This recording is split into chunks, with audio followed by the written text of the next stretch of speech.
오늘 하나님께서 우리에게 주시는 말씀은 열왕기상 19장 9절에서 12절 말씀입니다. 제가 하나님의 말씀을 받들어 읽겠습니다. 엘리야가 그곳 굴에 들어가 거기서 머물더니 여호와의 말씀이 그에게 임하여 이르시되, 엘리야야, 네가 어찌하여 여기 있느냐? 그가 대답하되, 내가 만군의 하나님 여호와께 열심히 유별하오니 이는 이스라엘 자손이 주의 언약을 버리고 주의 제단을 헐며 칼로 주의 선지자들을 죽였음이오며 오직 나만 남았거늘 그들이 내 생명을 찾아 빼앗으려 하나이다. 여호와께서 이르시되, 너는 나가서 여호와 앞에서 산에 서라 하시더니 여호와께서 지나가시는데 여호와 앞에 크고 강한 바람이 산을 가르고 바위를 부수나 바람 가운데에 여호와께서 계시지 아니하며 바람 후에 지진이 있으나 지진 가운데에도 여호와께서 계시지 아니하며 또 지진 후에 불이 있으나 불 가운데에도 여호와께서 계시지 아니하더니 불 후에 세미한 소리가 있는지라. 이것은 하나님의 말씀입니다. 할렐루야. 아멘. 예수님을 예배하러 오신 여러분들을 주님의 이름으로 축복합니다.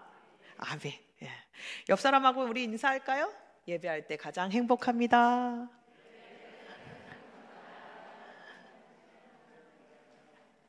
아멘. 자, 목소리 큰 놈이 이긴다, 이런 말 들어보셨죠? 저는 자주 종종 듣습니다. 목소리가 커서. 이 말은 어떤 사람과 사람 사이에 갈등이 있을 때 목소리를 높이는 사람이, 강하게 주장을 하는 사람이 우위를 점하거나 유리한 입장에 서게 된다는 뜻입니다. 즉, 겉으로 드러나는 힘이나 강압적인 태도가 사람 사이에 큰 영향력을 끼칠 수 있음을 반영하는 표현이죠. 인간은 누구나 더 뛰어나고 더 높아지며 더 강해지려고 합니다. 그래서 사람들은 자기 주장을 내세울 때 목소리를 낮추기보다는 오히려 더 높이게 됩니다. 사람이 목소리를 크게 내는 것은 자신을 강하고 크게 보이려는 본능적인 반응 중에 하나입니다. 또 인간은 강한 목소리와 강한 음성 앞에서 자연스럽게 위축이 되고 복종하려는 내면의 기질도 가지고 있습니다. 이렇듯 인간은 평생 동안 자신의 목소리를 강하고 높게 만들기 위해서 애를 쓰면서 살아갑니다. 자, 그렇다면 오늘 본문에 나타난 엘리야는 지금 어떤 상황입니까? 자, 본문 앞에 18장을 보시면 여러분들도 많이 들어보셨던 그 갈멜산에서 바알 선지자들과 엘리야가 대격돌을 해서 하나님의 나타나심이 드러난 사건이 있습니다. 엘리야는 이 대결을 통해서 여호와 하나님이 참된 신임을 증명을 했죠. 엘리야는 이 사건을 통해서 이스라엘이 바알신을 버리고 다시 유일신이신 하나님께 돌아와서 회개하고 하나님만 섬길 거라고 기대했습니다. 그런데 현실은 어떻습니까? 갈멜산에서 400명이나 되는 바알의 선지자들을 죽이고 3년 반 동안 아무도 해결하지 못했던 가뭄까지 다 해결을 했는데 이스라엘은 끝내 회개하지 않습니다. 오히려 이세벨이 기세 등등해서 내가 엘리야 너를 꼭 죽이고 말 거다라고 위협했죠. 이 때문에 엘리야는 두려움에 사로잡혀서 호렙산까지 도망오게 된 겁니다.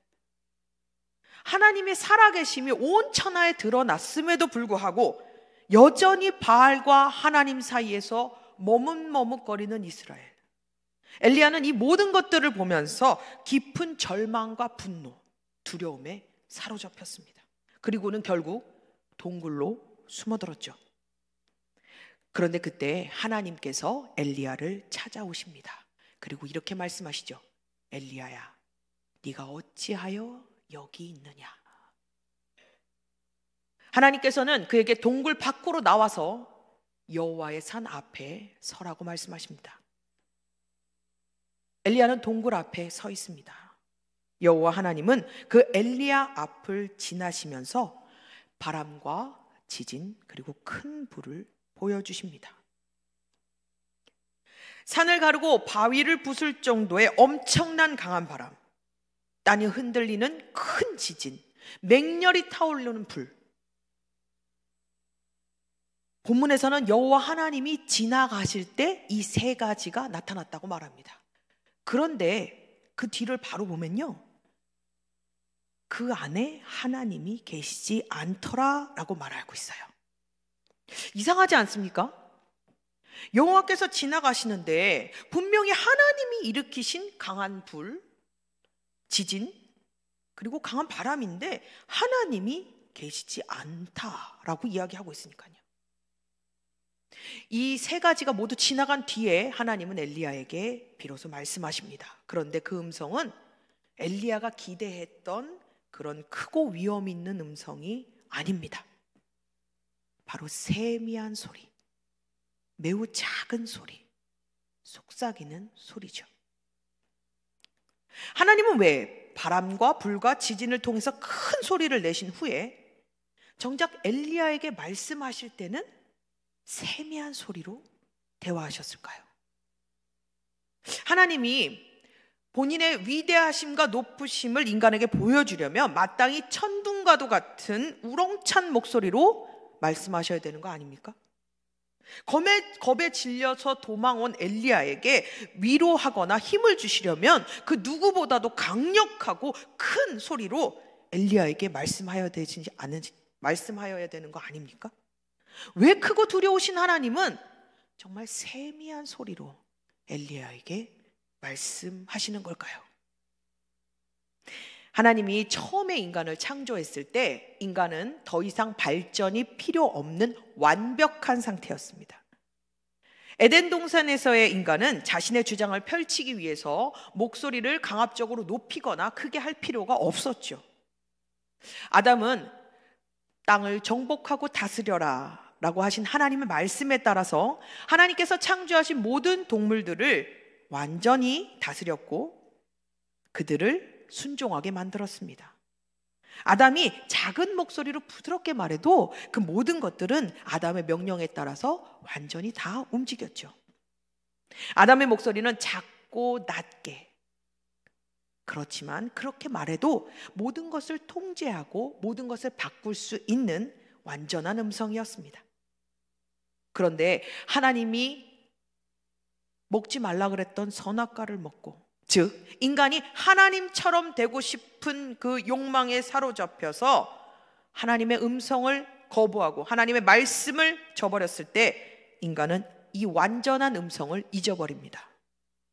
타락한 후에 인간은 아무리 소리를 높여도 모든 것을 통제하던 목소리의 완벽한 권위를 잃어버렸습니다. 하나님이 주신 모든 음성 속에 있는 권위가 사라져버린 거죠.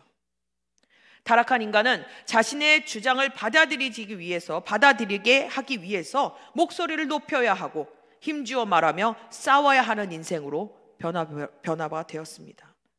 타락한 인간은 그 어떤 것도 변화시킬 수 없는 자가 되어버렸습니다.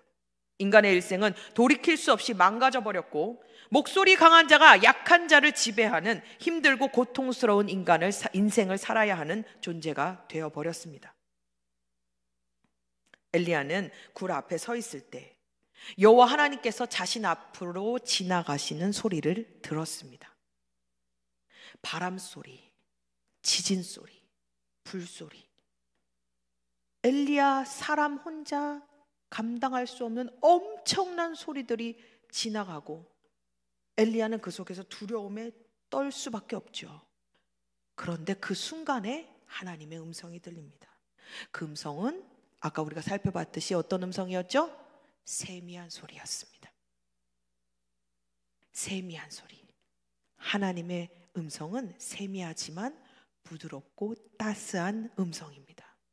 하나님의 음성은 작던지 크던지 그 권위와 위엄은 조금도 변하지 않고 떨어지지 않습니다.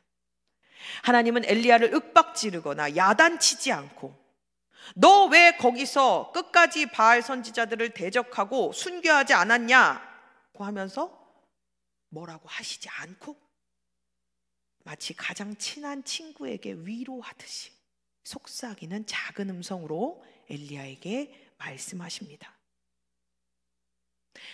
왜 영화 같은 데서도 보면 그렇잖아요. 길거리 깡패들은 어때요? 큰 소리를 내면서 막 난리를 치죠? 근데 진짜 힘 있는 사람은 어때요?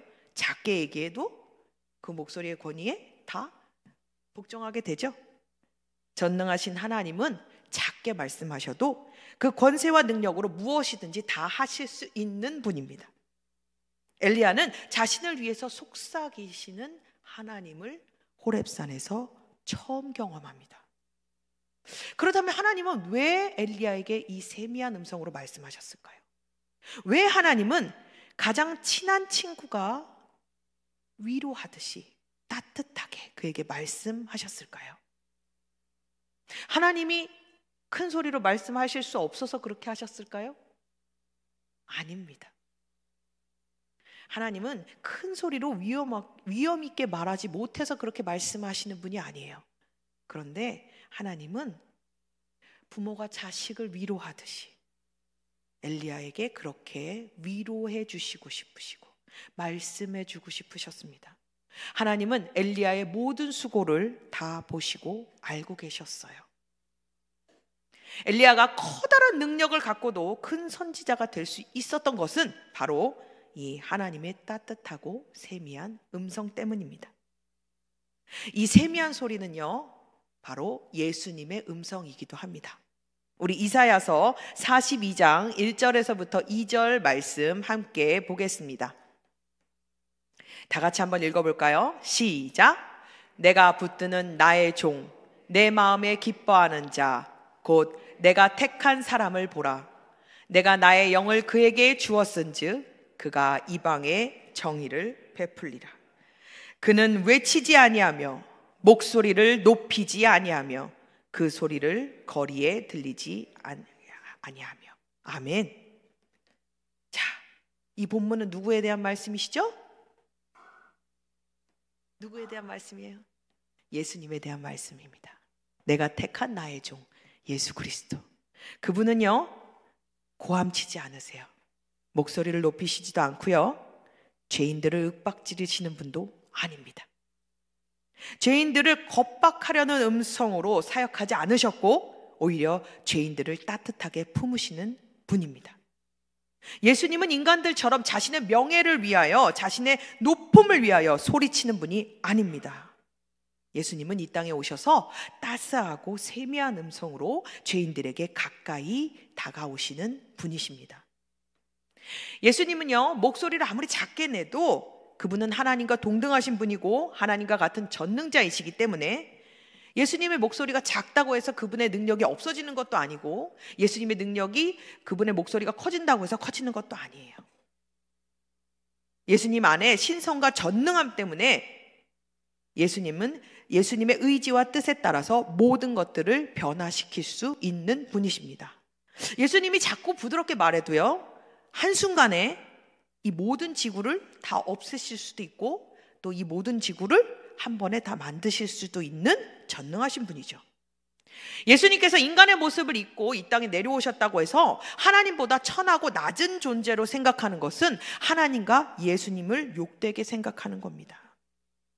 하나님과 예수님의 신성함과 전능함은 동일합니다. 요한복음 1장에서 1장 1절에서 3절 말씀입니다. 태초에 말씀이 계시니라. 이 말씀이 하나님과 함께 계셨으니 이 말씀은 곧 하나님이시라. 그가 태초에 하나님과 함께 계셨고 만물이 그로 말미암아 지은 바 되었으니 지은 것이 하나도 그가 없이는 된 것이 없느니라. 아멘. 예수님 누구십니까? 태초부터 하나님과 함께 계셨고 모든 만물이 그로 말미암아 창조된 창조주이십니다. 예수님께서 이 땅에서 세미한 음성으로 사역하실 때 사람들은 그분의 평범한 음성에서 큰 권위와 막강한 권세를 느끼지 못했습니다. 오히려 예수님의 음성을 죄인의 음성이라고 조롱하면서 비웃고 손가락질했죠. 예수님께서 설교하실 때요, 사람들은 조용히 듣고 경청하기보다는 중간에 비난하고 욕하고 손가락질하면서 예수님을 인격적인 모독을 서슴지 않았습니다. 예수님께서는 설교하시다가 자신을 향한 이 유대인들의 완악하고 죄악된 생각을 아시고 그들의 마음속에 품은 모든 것들을 밝히신 적이 한두 번이 아니에요. 예수님은 따뜻하고 부드럽게 말씀하셨지만 사람들은 오히려 그럴 때 회개하고 뉘우친 것이 아니라 예수님을 우습게 여기고 비판하면서 미쳤다라고 손가락질했습니다. 예수님의 사역은 조롱과 저주의 연속이었습니다. 예수님의 세미한 음성이란 비판하거나 책망 또는 모욕하는 음성이 아닙니다. 죄인의 죄악을 들추어서 정죄하고 죽이려는 음성은 더더욱 아닙니다. 성경에 수많은 기적이 있는데요, 여기서 마태복음 20장에 나오는 두 맹인을 고쳐주신 이야기가 나옵니다. 두 맹인이 예수님이 지나가신다라는 소리를 듣고 어떻게 했죠? 다윗의 자손 예수여 주여 우리를 불쌍히 여겨주소서라고 소리쳤어요. 사람들은 그들을 나무라고 조용히 하라고 무안을 줬죠. 그들을 하찮게 여겼어요. 그런데 예수님은 어떻게 하셨죠? 그들을 불러서 이렇게 말씀하십니다. 너희에게 무엇을 하여 주기를 원하느냐? 예수님이 이렇게 그들에게 물어보셨을 때 어떤 음성으로 물어보셨을까요? 우리 한번 상상해 볼까요? 어떻게 말씀하셨을 것 같으세요? 책망하듯이 큰 소리로 말씀하셨을까요? 아니면 막 거들먹거리면서 막 이렇게 권위를 가지고 이야기하셨을까요? 아닙니다. 예수님은 이 불쌍한 죄인들을 위해서 부드럽고 따뜻하고 세미한 소리, 세미한 음성으로 말씀하셨습니다. 그리고 그들의 눈을 고쳐주시고 보게 해주시는 놀라운 은혜를 베푸셨죠. 예수님의 세미한 음성은 죄인을 변화시킵니다. 여러분, 진정한 변화란 무엇일까요? 어떻게 해야 맹인도 변화되고 죄인도 변화되며 엘리야를 비롯한 모든 인간이 변화될 수 있는 걸까요? 사람을 윽박지르고 책망한다고 변할까요? 만약에 이 방법이 통한다면 모든 사람에게 변화할 때까지 가혹하게 책망하고 윽박질러야 될 겁니다.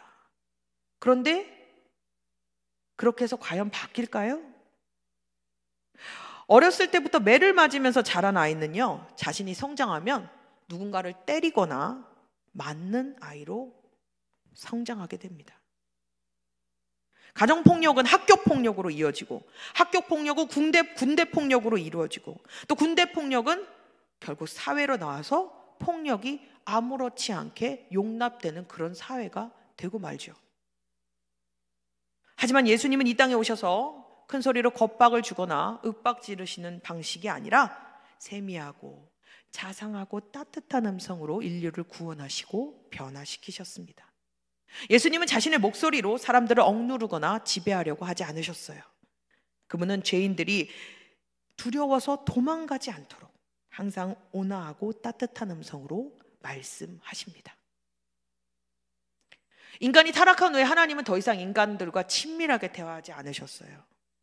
인간은 하나님의 음성을 듣지 못한 채 자신의 뜻대로 살아가다가 현실에서도 고난을 받고 죽음 이후에는 영원한 형벌을 받는 비참한 존재가 되어버렸습니다.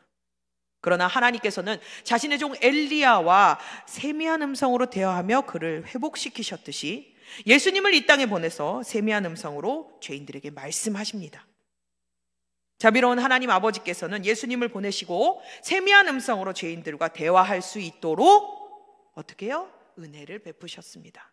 그 결과 어떠한 추악한 죄를 지은 죄인이라 할지라도 예수님과 대화할 수 있는 구원의 문이 열리게 되었죠.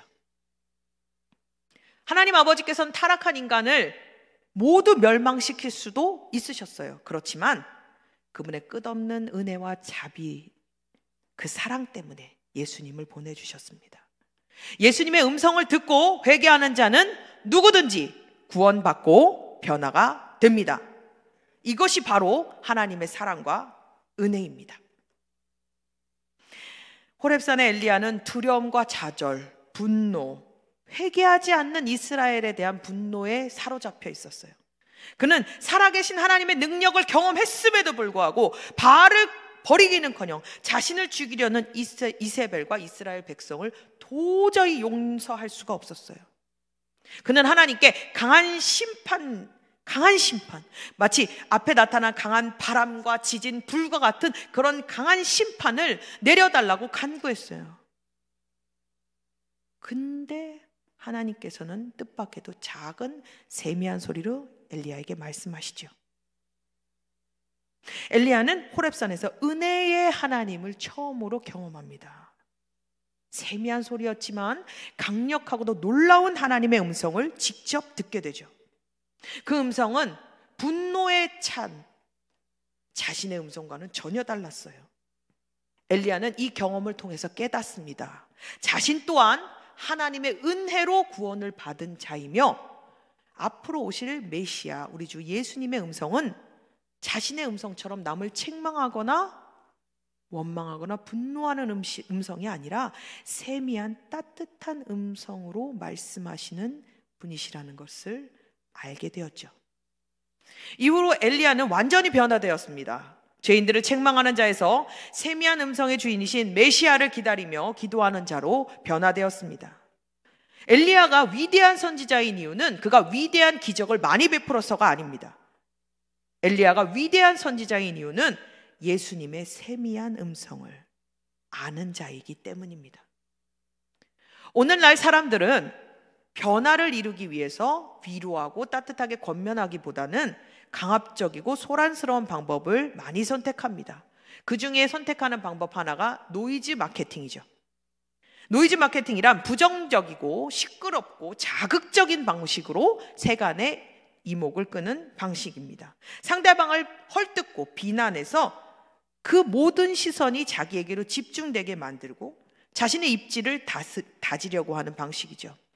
이런 방식이 세상에서 말하는 처세술입니다. 그러나 예수님은 이러한 노이즈 마케팅으로 살아가지 않으셨습니다. 오히려 죄인들에게 가까이 다가가서 세미한 음성으로 위로하시고 그들을 변화시키셨죠. 예수님의 음성은 죄인을 용서하고 죄인을 일으켜 세우는 놀라운 변화의 음성입니다. 이 음성을 듣는 자는 날마다 주님의 음성을 듣는 자는 구원받고 변화됩니다. 그렇지만 이 음성을 거부하는 자들은 결국 세상의 소음 속에서 비참한 인생을 살게 될 것입니다.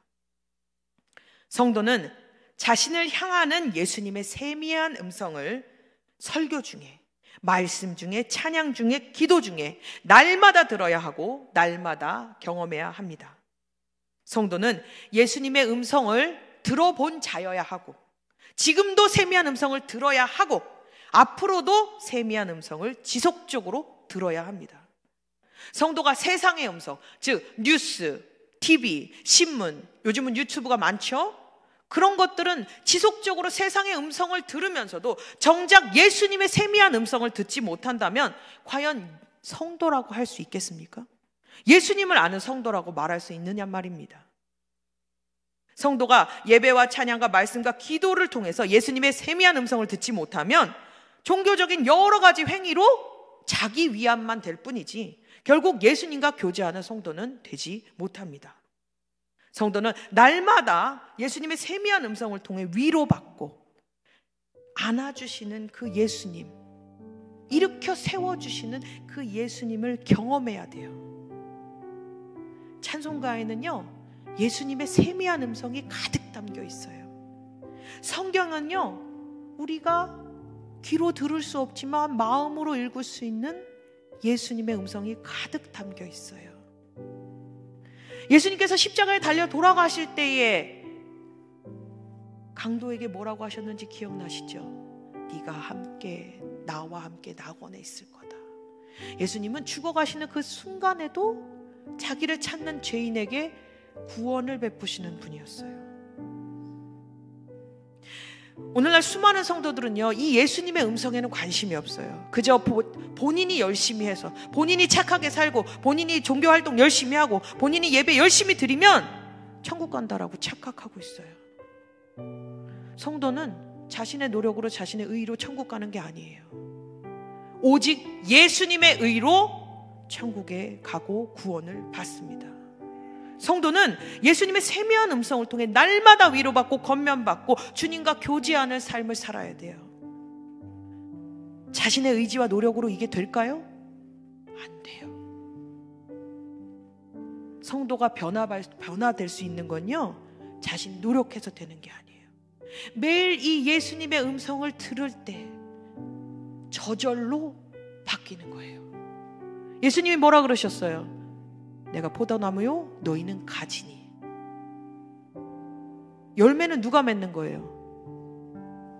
나무가 맺는 거예요.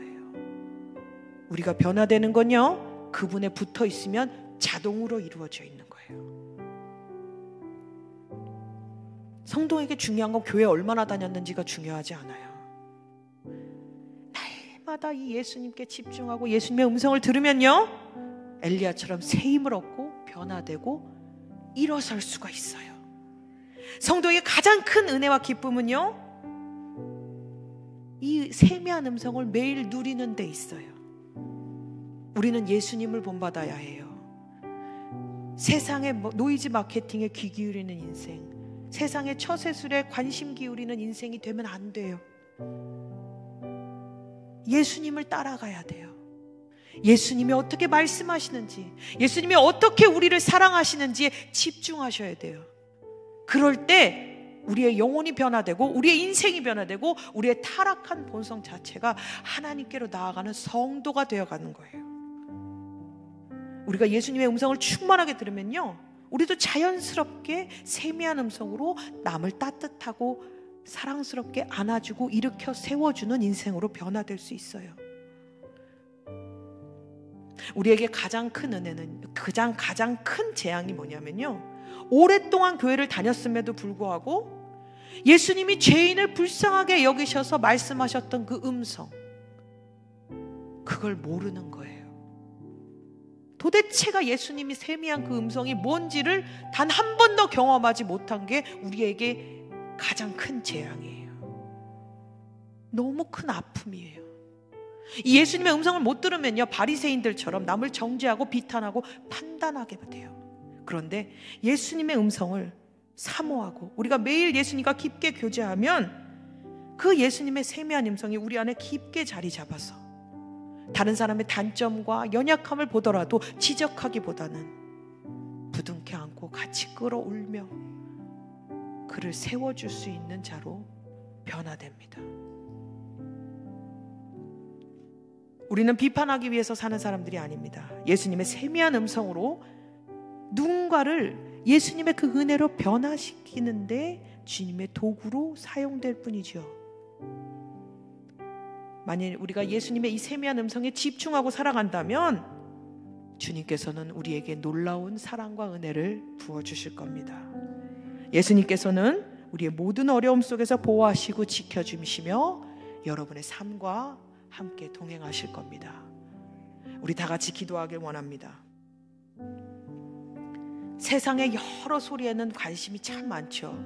나라가 어떻게 돌아가는지, 주식이 어떻게 되는지, 나라 경제는 어떻게 되는지 소리와 소문엔 많은 관심이 들어 있어요. 그런데 정작 나를 향하신 그 예수님의 세미한 음성에는 귀 기울여 보신 적이 있으신가요? 내가 너를 사랑한다라고 말씀하시는 그 예수님의 절절한 음성을 사모하신 적이 있으신가요?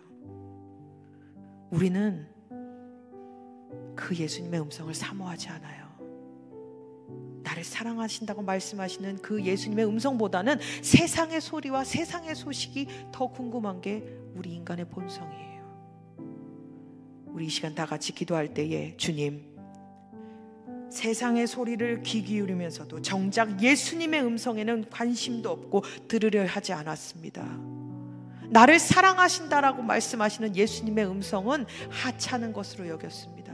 주님, 이 죄악을 용서하여 주시옵소서. 우리 주여 한번 크게 부르짖고 함께 기도합시다. 주여!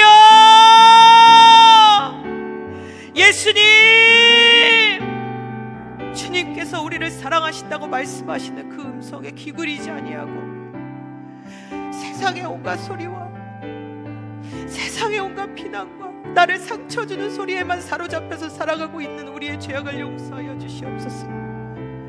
주님이 우리를 사랑한다고 말씀하시는데 그 음성에는 귀 기울일 줄도 모르고 그 마음 한가운데서는 예수님의 음성을 붙잡으려고도 하지 아니하고 주님의 음성을 무시하고 주님을 판단하고 주님을 정죄했던 이 죄악을 주여 주님 앞에 회개하길 원합니다. 예수님 용서하여 주시옵소서. 주님의 음성에 귀 기울이지 아니하고 주님의 음성을 무시하고 주님의 음성은 힘이 없다라고 여기며 예수님을 무시했던 이 죄악을 주님 앞에 회개하오니 주여 용서하여 주시옵소서.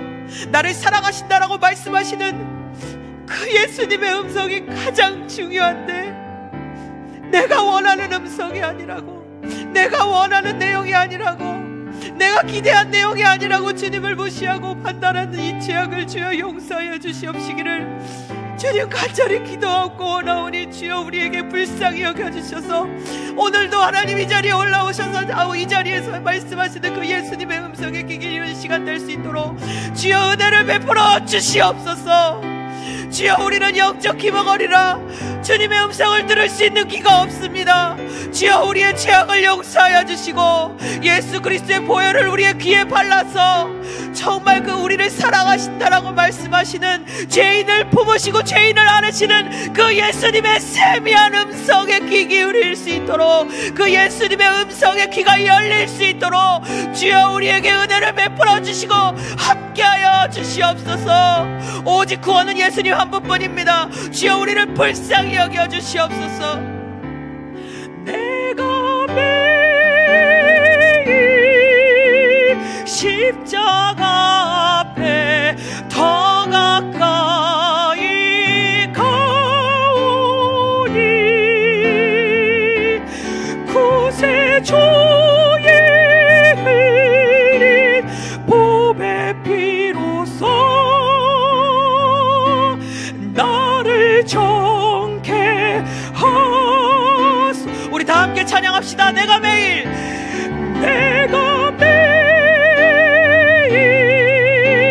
십자가 앞에 더 가까이 가오니 구세주의 흘린 보배 피로써 나를 정케 하소서. 나를 정케 하소서. 주님의 음성은 우리를 사랑한다고 말씀하시는 음성입니다. 아멘. 우리 함께 다 함께 힘차게 믿음으로 함께 찬양합시다.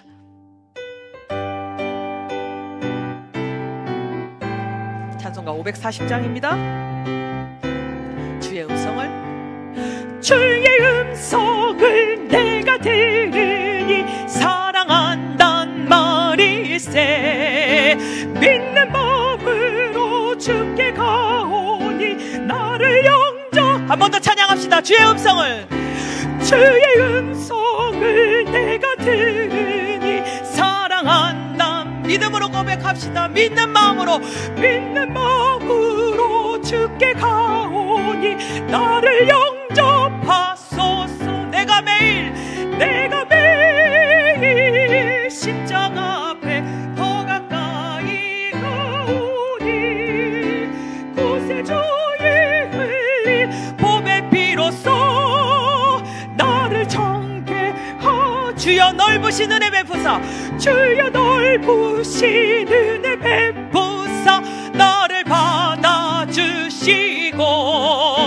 나의 품은 뜻 주의 뜻같이 되게 하여 주소. 내가 매일 아멘 내가 매일 십자가 앞에 더 가까이 가오니 구세주의 흘린 보배 피로써 나를 정케 하. 주의 보좌로 나아갈 때에 주의 보좌로 나아갈 때에 어찌하니 기쁠까. 아멘. 주의 얼굴을 항상 배우니 더욱 친근함니. 내가 매일 아멘 내가 매일 십자가 앞에 더 가까이 가오니 구세주의 흘린 보배 피로써 나를 정케 하소서. 우리 구주의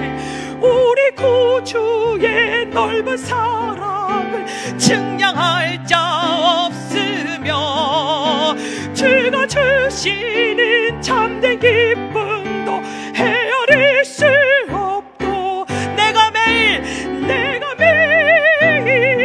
십자가 앞에 더 가까이 가오니 구세주의 흘린 보배 피로써 나를 정케. 우리 1절 다시 한번 찬양합시다. 주의 음성을 내가 들으니 사랑한다. 주님이 여러분을 사랑한다고 말씀하십니다.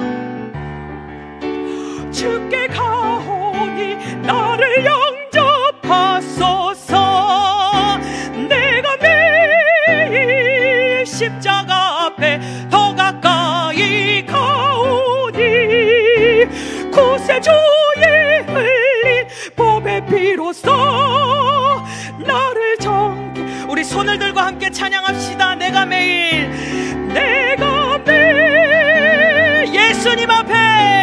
예수님 앞에 더 가까이 가오니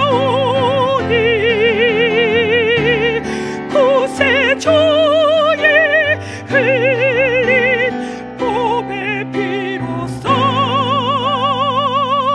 나를 정케 하소서. 아멘, 아멘. 우리 한 번 더 기도하기 원합니다. 예수님, 죄인을 사랑한다 말씀하시는 그 예수님의 음성 앞에 나아갑니다. 주님, 우리를 받아주시옵소서.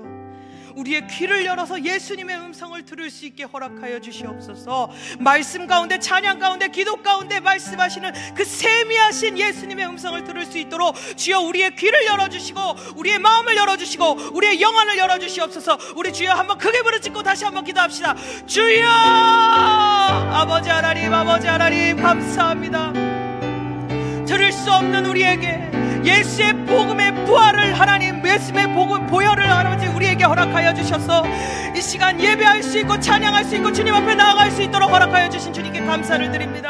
주님, 우리의 영의 눈을 열어주시옵소서. 우리에게 말씀하여 주시옵소서. 에바다 열릴지어다, 에바다 열릴지어다, 에바다 열릴지어다. 주여, 우리의 눈과 귀와 마음과 우리의 영혼을 열어주셔서 그 세미하신 음성, 예수님이 우리를 찾아오셔서 말씀하시는 그 음성에 귀 기울일 수 있도록 주여 은혜를 베풀어 주시옵소서. 세상의 소리에 귀 기울이는 인생이 아니라 진정 예수님의 음성에 귀 기울이고 예수님의 그 세미하신 음성에 귀 기울이며 믿음으로 나아가는 자들 될 수 있도록 주여 성령께서 은혜를 베풀어 주시고 함께하여 주시옵소서. 주여 예수님, 당신의 손가락을 우리의 귀에 넣어 열어주시옵시고 우리의 눈을 발라 우리의 눈을 아버지 열어주시옵시고 우리의 입술을 열어 예수를 찬양하는 인생으로 변화시켜 주시고 함께하여 주시옵소서. 오직 예수님만이 우리의 구원자입니다. 오직 예수님만 우리의 전부입니다. 오직 예수님만이 우리의 모든 것입니다. 우리가 살아가는 이유, 우리가 숨을 쉬는 이유, 우리가 기쁜 이유, 우리의 모든 소망은 오직 예수 그리스도 한 분뿐이심을 고백합니다. 그 세미하신 예수님의 음성을 듣는 시간들 들어 주님, 우리에게 은혜를 부어주시옵소서. 주여, 우리에게 은혜를 부어주시옵소서. 주여, 우리에게 은혜를 부어주시옵소서. 성령 하나님, 이 시간 은혜를 베풀어 주셔서 주여 은혜를 베풀어 주시고 우리 가운데 오셔서 너를 사랑한다, 내가 너를 사랑한다, 내가 너를 사랑한다 말씀하시는 그 주님의 음성이 들리는 시간 되도록 주여 은혜를 베풀어 주시옵소서. 우리는 죄악으로 인하여 귀가 가리워졌나이다. 우리의 죄악으로 인하여 눈이 가리워져 있고 우리의 죄악으로 인하여 입술이 무디어졌나이다. 주여, 이 시간 예수 보혈의 피를 아버지 우리의 귀에 발라서 우리의 눈에 발라서 우리의 입술에 발라서 너희를 사랑한다라고 말씀하시는 그 예수님께 집중하는 시간 될 수 있도록 주여 은혜를 베풀어 주시고 함께하여 주시옵소서. 사랑하는 주님, 감사합니다. 예수님의 세미한 음성을 오늘 우리에게 허락하여 주시니 마음을 다해 진심으로 감사드립니다. 주님, 우리를 매일매일 만나주셔서 내가 너를 사랑한다 말씀하여 주시는 그 예수님의 세미한 음성에 사로잡히는 인생 되게 허락하여 주옵소서. 세상의 헛된 소리에 사로잡혀서 상처받고 쓰러지고 눈물 흘리며 비난하고 비판하는 인생이 아니라 내가 너를 사랑한다, 내가 너를 진정으로 사랑한다 말씀하시는 그 예수님의 세미한 음성에 사로잡힌 인생 되어지도록, 그래서 우리의 영혼이 변화가 되고 우리 변화된 우리의 영혼으로 다른 사람을 일으켜 세워주고 살려주는 인생으로 변화될 수 있도록 예수님 우리 가운데 임재하여 주시고 충만하시는 대로 내려 주시옵소서. 모든 영광 주님께 올려드리오며 우리 주 거룩하신 예수님의 이름으로 감사하며 기도합니다.